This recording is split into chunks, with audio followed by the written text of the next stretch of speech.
The thing about turning 65, it's a milestone, a turning point, is that you've earned the right to be a little bit foolish, to embrace the unexpected.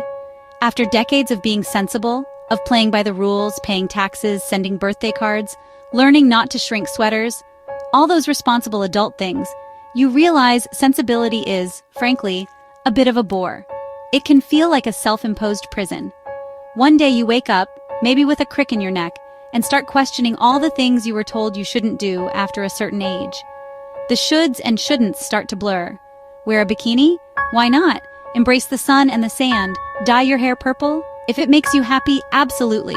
The list of don'ts becomes a list of why nots, a liberating reevaluation of priorities. And suddenly the world feels bigger and brighter, full of possibilities you hadn't considered before. My personal rebellion? Not flamingos, though I'm not ruling them out entirely. They're surprisingly chic. I decided at 65 to get a Brazilian wax. Yes, you heard that right. I know, you're either wincing or wondering if I've lost my marbles completely. The answer is probably yes to both. But who cares? But I was tired of living within the neat, tidy lines I'd drawn for myself, those self-imposed limitations. I wanted to do something purely for me, something selfish perhaps, something a little bit crazy, a little bit out there. It wasn't about clinging to youth, desperately trying to recapture something lost. It was an experiment, a story to tell, a memory to make, a badge of honor, if you will. Even if my neck looks like a relief map, a testament to the passage of time, there are still new territories to explore. Uncharted waters, exciting adventures, even if that territory is, well, further south. Ahem. This was my personal Everest, my own little challenge to myself, a small, hairy, intimidating mountain, a test of my mettle. I was determined to conquer, one strip of hot wax at a time. Wish me luck. Why a Brazilian wax? What possessed me to even consider such a thing at this stage of my life? Why not pottery or Italian cooking classes? Something safe, predictable, and comfortably within my wheelhouse. The answer: a beach vacation, a long-awaited escape to sun and sand, and the looming specter of an unflattering swimsuit, the kind that clings in all the wrong places. It all started innocently enough with a YouTube rabbit hole. One click led to another, as it always does. It started with a video on packing a carry-on, maximizing space, and minimizing wrinkles. Then suddenly, inexplicably, a 20-something influencer was discussing her grooming routine with an almost alarming level of candor. The Brazilian wax, described as casually as a haircut, sounded both intriguing and utterly terrifying. It mesmerized and horrified me in equal measure. The pain, just the thought of it made me wince. The embarrassment, the sheer vulnerability of the situation. I thought of all the perfectly valid reasons not to do it. I'm 65 years old. Who's even going to see this? Does it even matter at this point? My husband probably wouldn't notice. He's more engrossed in the daily news. He likely wouldn't notice if I came home with a third arm, let alone a subtle change in my grooming habits, let alone a different landscape, a completely altered state of affairs down there. But a tiny, contrary voice whispered, "What if? What if I actually went through with it? What if it was empowering? What if it made me feel liberated?" The idea, against all odds, took root in my mind. It was so far outside my comfort zone, it wasn't just in another country. It was in another time zone altogether. It became less about the end result and more about the act itself, the sheer audacity of it all. It was a challenge to my own deeply ingrained notions about aging, beauty standards, and my own body image. So, the decision was made, not in a moment of serene clarity, but rather in a fit of pique against my own timidity, against the expectations of what a woman my age should or shouldn't do. I would do it for the story, to prove, if only to myself, that I could still surprise myself, that I wasn't quite ready to be predictable. After 65 years on this planet, I deserved to know what all the fuss was about. What was I missing? And if it was truly awful, a complete and utter disaster, at least I'd have a good, albeit slightly embarrassing, anecdote for my next dinner party. A win-win in a terrifying, hair-raising, and slightly insane sort of way. Booking the appointment felt as daunting as scheduling a root canal. The mere thought sent shivers down my spine. It felt like a monumental decision, a point of no return. I embarked on a quest, a digital pilgrimage to find a highly rated salon with a soothing name. The online world was my oyster, filled with promises of relaxation and rejuvenation. The serene spa or blissful moments, which seemed ironic considering the internal turmoil I was experiencing. The names mocked my anxiety. I stared at the phone number, heart pounding a frantic rhythm against my ribs, finger hovering, paralyzed by indecision. It felt like defusing a bomb. What would I say? How could I possibly articulate this request without sounding utterly ridiculous? Hello, I'd like most of the hair ripped from my nether regions, please. The words felt absurd, even in my own head. Finally, summoning every ounce of courage I possessed, I dialed. A cheerful, impossibly young voice answered, "Blissful moments, this is Tiffany." Her enthusiasm was almost offensive. I squeaked out, my voice barely a whisper. "I'd like to book an appointment for a Brazilian." "Is this your first time?" she chirped, her voice brimming with youthful exuberance. "Yes," I admitted, blushing furiously even though she couldn't see me. I lied. "I'm going on vacation because I'm having a minor existential crisis and seeking some semblance of control over my life." Didn't seem appropriate. "Great! Tomorrow at 2 with our senior esthetician, Chloe." I pictured a wise, gentle woman in her 40s. Comforting. Someone who would understand my anxieties and offer soothing words. I confirmed, hung up, and immediately panicked. What had I done? Had I made a terrible mistake? It was on the calendar, in ink. It was real, unavoidable. I considered faking an illness, a sudden debilitating ailment that would render me incapable of leaving the house. But my contrary inner voice, the one that always pushed me to face my fears, won out. I had made the call. I had committed. I would see this through, no matter how terrifying it seemed. The countdown had begun, each tick of the clock a step closer to the unknown, and my sense of impending doom was matched only by a strange flicker of anticipation.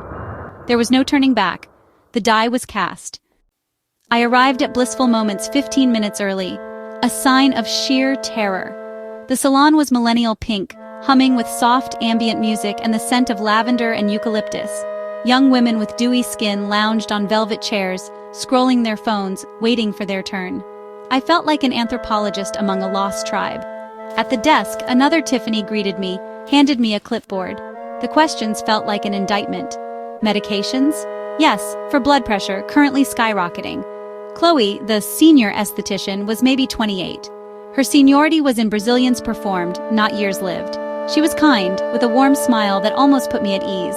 She led me to a small, sterile room with a padded table and a bubbling pot of wax. Undress from the waist down, wipes on the table. I'll be back in a couple of minutes. This was it, the moment of reckoning. Alone in the pink room, my mind raced with horror stories. My sensible brain screamed to run, but I remembered a YouTube dermatologist's trick to reduce waxing pain.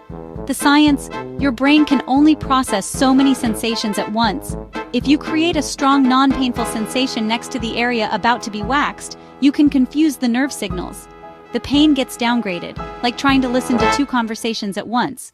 Her instructions: press down firmly on the skin next to the target area for 30 seconds. Then keep the pressure as the wax is applied and ripped off.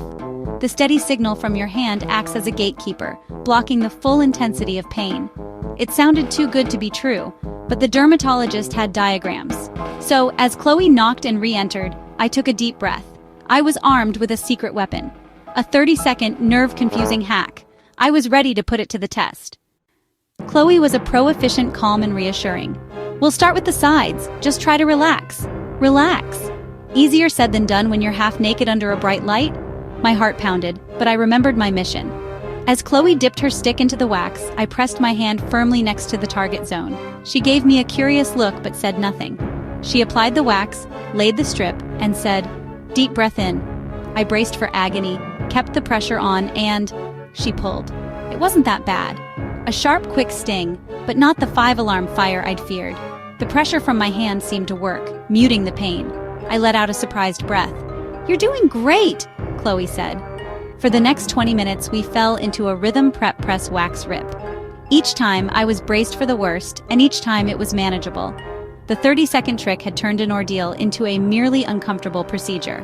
I, a 65-year-old woman, had outsmarted my own nerve endings. When Chloe announced, "All done," I almost didn't believe her. I had survived, and felt a ridiculous, giddy sense of triumph. She handed me a mirror for the big reveal. I peeked, expecting disaster, but it was neat, smooth, aesthetically pleasing in a minimalist way. The redness was already fading. It was just skin, smooth skin. I felt a strange surge of delight, like discovering a new room in a familiar house. I got dressed, feeling a new awareness of myself, not for anyone else but for me. I floated to the front desk, tipped Chloe generously, and laughed when she said, "See you in 4 to 6 weeks?" The world outside seemed brighter, the air fresher. I'd done the scary thing, and it wasn't so scary after all.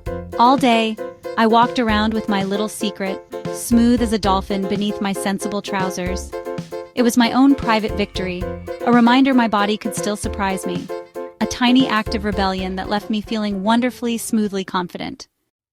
I feel bad about my neck. My knees click and pop. These are the indignities of aging. But this Brazilian wax? It's different. It's a chosen experience, a secret you keep.